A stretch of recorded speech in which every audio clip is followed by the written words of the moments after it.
Le cercle RH, on parle de l'expatriation, on en parle très souvent sur ce plateau, manager à l'étranger. Alors ça ne veut pas dire être manager à l'international, c'est-à-dire installé en France, pilotant des filiales à l'international. Non, manager lorsque vous êtes dans un pays étranger, c'est-à-dire que vous quittez la France pour une destination internationale. On en parle avec nos invités.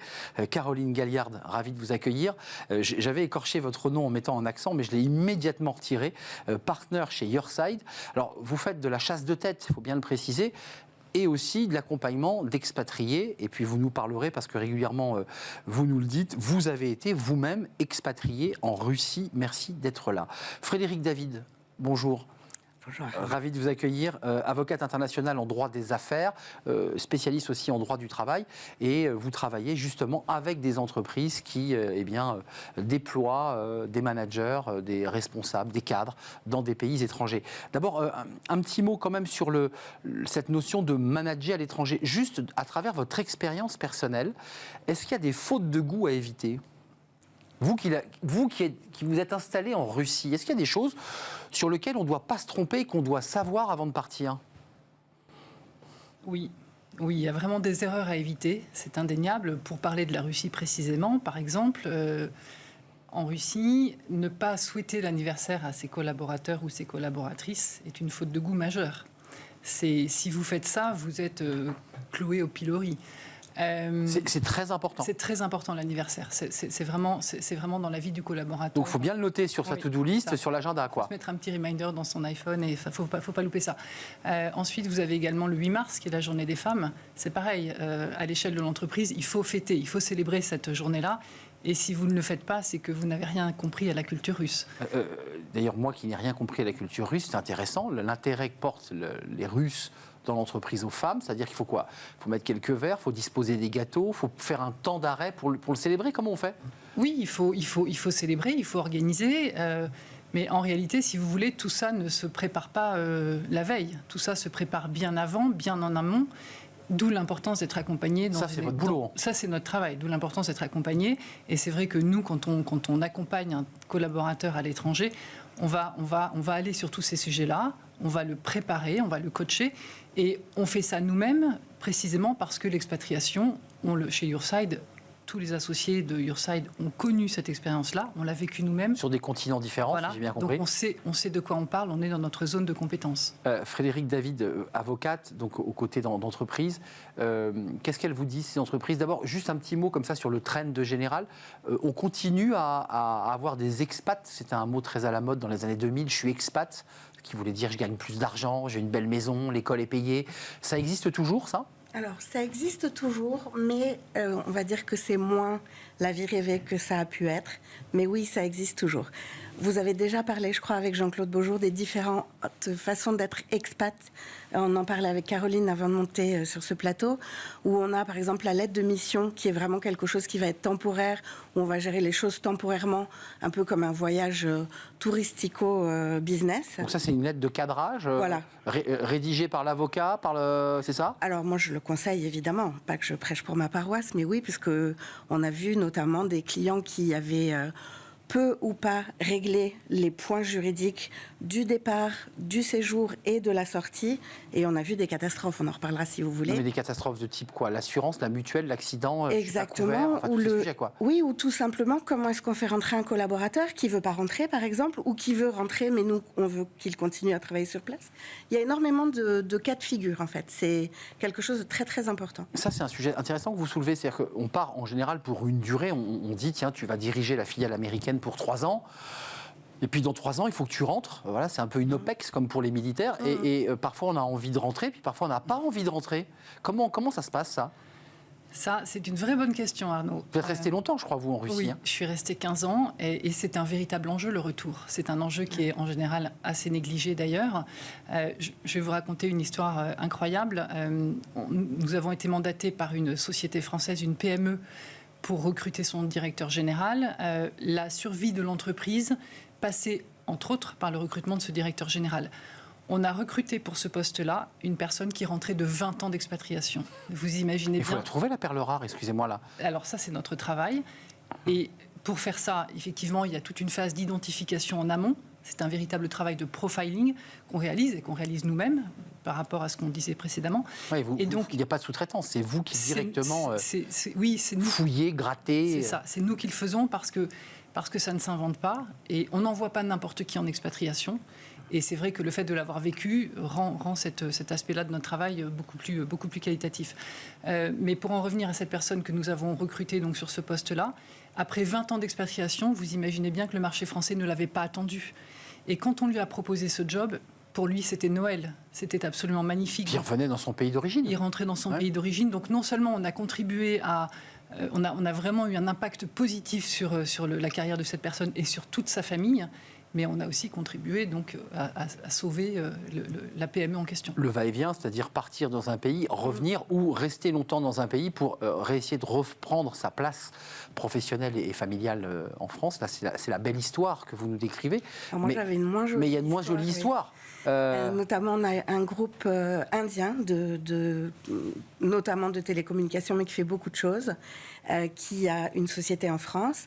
Et de la France a envoyé, j'ose pas utiliser un terme expatrié ou détaché, parce que tout ça, juridiquement, ça a des... Oui, c'est des valeurs juridiques. Exactement. C'est détaché, c'est lié au contrat, c'est pas la même chose. Alors, détaché, ça va être...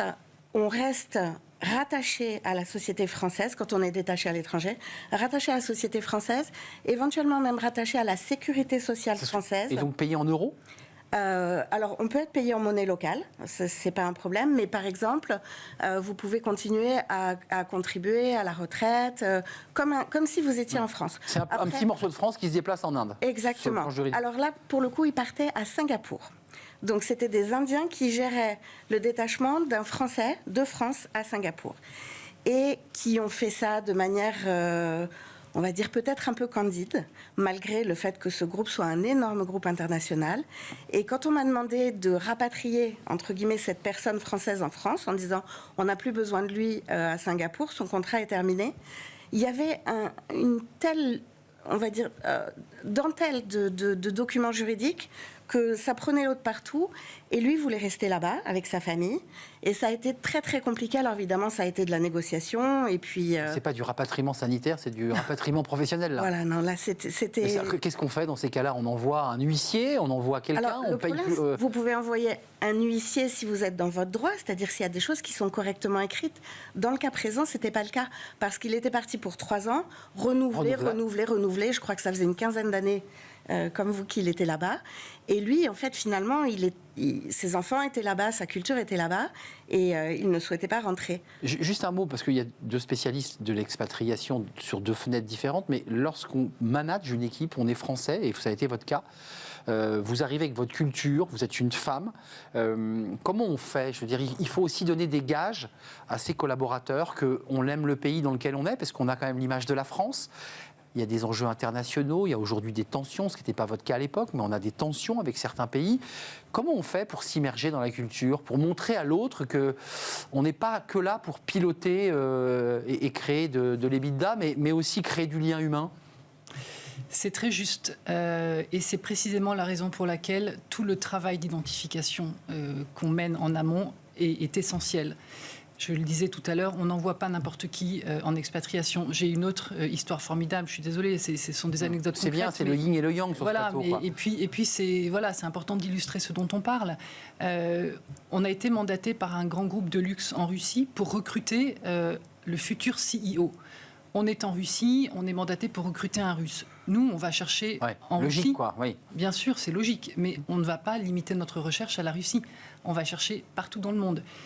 On est allé chercher un Russe basé à Cork, en Irlande, ça ne s'invente pas, qui travaillait dans une société qui fabrique des téléphones portables. C'est le MI6, Yorside. C'est ça, c'est des profilers MI6. Et il se trouve que cette personne attendait depuis 2 ans que son employeur lui propose un poste en Russie. Il avait laissé en Russie des parents qui vieillissaient. Noël, hein. Ah oui, lui aussi, c'était Noël.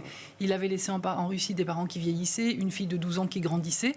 Et le jour où on l'a appelé, en effet, pour lui, c'était absolument providentiel. Et il a pris ce job, on l'a accompagné dans ce retour finalement, dans cette impatriation, parce que finalement il était resté en Irlande tellement longtemps qu'il avait presque un peu oublié comment fonctionnait son pays. Mais tout ça pour dire que c'est vraiment ce travail d'identification et de profiling qu'on fait est absolument clé, parce que si on veut qu'une expatriation soit réussie, en réalité, ça ne se passe pas qu'au moment où la personne se pose sur le tarmac. Ça se travaille en amont. Très en amont, avec le cadre juridique, cette fameuse lettre, ce document cadre, Alors, ce oui, qui soit doit la être le lettre plus de complet. mission, Voilà. soit le contrat de détachement, soit vraiment à l'extrême du panel, vous pouvez avoir ce qu'on appelle une expatriation qui n'a pas le sens du langage commun, qui veut simplement dire que vous rompez tout lien. Par exemple, si j'envoie quelqu'un en Russie, de la France, en expatrié, on va rompre tout lien avec la société française et ça sera un contrat local. Avec Qui se développe de éventuellement... plus en plus, visiblement. Oui, bien sûr, parce que c'est le plus intéressant pour les sociétés. Parce que justement, comme je vous disais, l'ère dorée des gens qui avaient énormément d'avantages n'existe quasiment plus maintenant. Cela dit, ce qu'on fait, c'est qu'on négocie pour eux, soit pour la société, soit pour eux, hein, ça dépend de quel côté on se trouve, mais tout ce à quoi on doit penser. Vous êtes l'agent, en quelque sorte, de l'expatrié, quoi. Hein. Oui, ou de Comme la un agent, société. ou de la société. Mais parce que c'est très important, vous disiez le yin et le yang, mais il y a beaucoup d'histoires qui sont pleines de succès. Pour moi, la recette du succès, à part effectivement de profiler quelqu'un qui est extrêmement bien, de la part de l'employeur, nous, en tant qu'avocats, on le voit et on les accompagne beaucoup là-dessus, il y a une très grande responsabilité évidemment de profiler la bonne personne, mais de les former. Vous parliez tout à l'heure de fêter un anniversaire. Il y a exactement la même chose. Là, en n'allant pas très loin, simplement en Suisse, on a envoyé des gens en Suisse. On a recommandé au groupe en question de les former. Figurez-vous qu'en Suisse, semble-t-il, dans la formation, on leur apprend qu'il y a les étrangers de l'extérieur, donc c'est tous les gens qui ne sont pas suisses, et les étrangers de l'intérieur, qui sont les gens qui ne sont pas du même canton que vous. Et ça, c'est important de le savoir aussi. Donc ça veut dire aussi, ce que vous dites là est passionnant, qu'il faut avoir une vraie connaissance, je dirais, culturelle des cantons, du nom des cantons. On en revient bien donc à l'idée qu'il faut s'immerger un peu dans la carte du pays où on va, connaître les monuments, quelques règles de base. On n'arrive pas comme ça en disant « Bonjour, je suis français ». Et je vais vous piloter, ça marche pas comme ça. Non, ça marche pas. Et l'une des choses, je pense, l'un des points clés, c'est l'apprentissage de la langue. On a coutume de dire chez Yourside que la première chose à faire quand on part à l'étranger, c'est d'apprendre la langue, parce que la langue structure la pensée. Évidemment. Donc si vous c'est voulez, une marque de respect. Bien sûr, premièrement, et deuxièmement, si vous voulez comprendre et comprendre comment les personnes raisonnent, il faut comprendre leur langue. Donc c'est un point clé. Et par ailleurs, l'autre point essentiel, c'est que pendant la période d'intégration, je pense qu'il y a un accompagnement à faire aussi. C'est la raison pour laquelle nous intégrons dans notre prestation un onboarding coaching. Notre travail ne s'arrête pas le jour où la personne a signé son contrat de travail. Et pas, sur 6 mois, peut-être sur un an. Exactement. Pendant 6 mois, on accompagne... Allô, maman bobo, quoi. Exactement, avec un coach professionnel qui va véritablement tenir la main de la personne et suivre sa période d'intégration, qui est une étape décisive par rapport au succès de la collaboration future. On n'a plus beaucoup de temps, mais c'est très psy, finalement, cette relation avec le coach, là, qui doit cette personne doit lui dire, écoute, j'ai trop froid, la maison est mal chauffée. Enfin, c'est aussi tous les détails de la vie pratique. Oui. Les enfants, la femme. La femme ou le mari, le conjoint, conjoint ou conjointe. Oui. Enfin, c'est ça aussi. Est-ce qu'ils ont le droit de travailler, par exemple? Ça, c'est quelque chose de très important. Quand vous proposez un poste à quelqu'un, il faut regarder quel est effectivement son entourage personnel, parce que si vous avez un conjoint qui a l'habitude de travailler, qui souhaite travailler, il y a un problème, parce qu'il va falloir gérer une recherche d'emploi, vous le faites certainement très souvent, pour cette deuxième personne, avec le visa qui va bien. Et quelquefois, on ne reçoit un visa que dès lors qu'on s'engage à ce que le conjoint ne travaille pas. Et là, c'est vraiment un engagement familial. Mais c'est un crève-cœur aussi parfois. Bien sûr. En réalité, un dernier mot. En réalité, c'est un enjeu personnel, mais pas que pour la personne qui part. On embarque toute une famille. Donc l'enjeu, il est véritablement familial. Et la qualité des écoles et la sécurité. Je pense à l'Afrique du Sud, qui était un pays qui est mis sur la liste des pays, là, récemment dangereux. L'Afrique du Sud, c'est un pays où l'économie est très prospère aussi. Donc c'est aussi tout ça doit être mis, en tout cas très cadré, ou pour le moins pris en main par des sociétés comme la vôtre, comme Yourside, et des avocats compétents. Exactement. Et j'ajouterais qu'en plus de la formation culturelle dont on vient de parler, quand on est manager, on a une responsabilité, on engage la responsabilité de l'entreprise. Et on doit avoir aussi une formation culturalo-juridique, c'est-à-dire connaître les règles d'ordre public, savoir ce qui se fait, ce qui ne se fait pas, le temps de travail, la discrimination, les choses comme ça. Parce Merci. qu'on n'est pas pareil sur tous les pays. Pardon. Merci à vous, mesdames. Merci à vous, Frédéric David, avocate internationale en droit des affaires, avec cette lettre de mission, bien cadrer les choses. Et merci à Caroline Galliard, partenaire chez Yourside, véritable enquêteur, puisqu'on aura compris tout le travail que vous menez. Et c'est vous qui le faites vous-même, évidemment, qu'on soit extrêmement précis. On termine notre émission avec Fenêtre sur l'emploi. On parle des cadres, peut-être pas des expatriés, mais en tout cas les cadres et leur santé mentale. On en parle, c'est tout de suite.